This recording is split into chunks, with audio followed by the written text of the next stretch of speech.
Alright, here's the finished product of my Razor Metro, saved from the dead. So I picked this thing up. It was in pretty poor shape, needed brakes, battery. It was kind of rusted in places. So I did a little bit of cleanup and started working on it.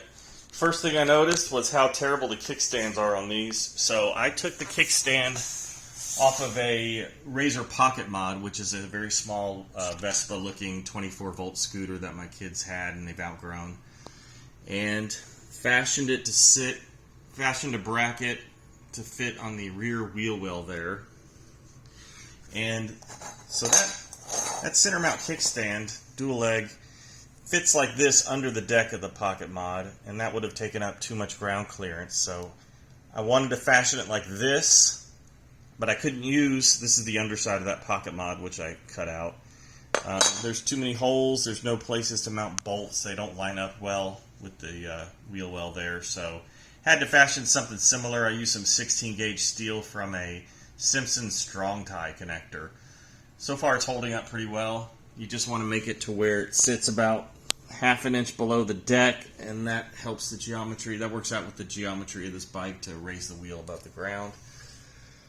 And the next thing I did was put on brakes. A lot of people tried to help me with the disc brake setup on this, but it just wouldn't work with my bike without having to grind down the frame or the adapter for the disc brake, because my frame here wasn't welded, centered, and it interferes with the adapter. So I just put on dual calipered brakes. It's what I know anyway.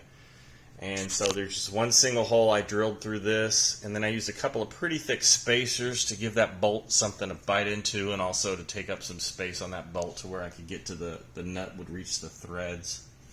For the spacers, I used one above here and one below, and you can use washers. I used a couple of these things. They're part of a gas bike kit from when I put together a bunch of gas bikes in the past. And it works pretty well. The brake cables that come with most brake kits aren't going to be long enough. This is an 83-inch brake cable made for a go-kart. It costs about $10. So you need a long cable because it snakes up, it goes down, and it goes all the way up to the handlebars, which is much longer than on your standard bicycle.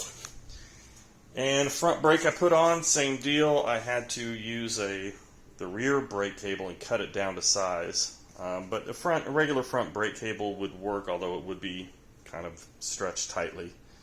And I use a single brake cable, so they're both tied into a single brake lever right here. Controls both brakes.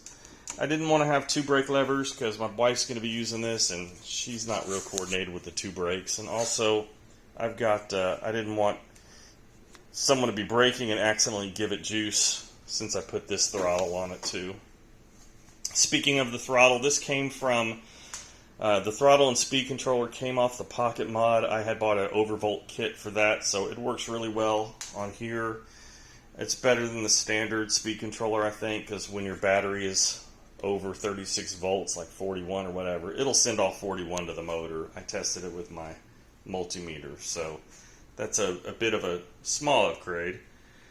And finally, on the deck, I wanted to be able to get in and out of there easily because I don't want to store the battery in here all the time because it's going to be in the porch. I didn't want it out in the weather, so I took the bolts off and made some studs, and I'm using wingnuts, so 4 little wingnuts, and then you can lift the deck off and get to the inside.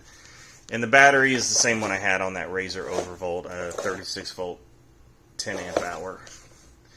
And that's it. So I want to thank everybody who helped me along the way. Got some really good advice from folks.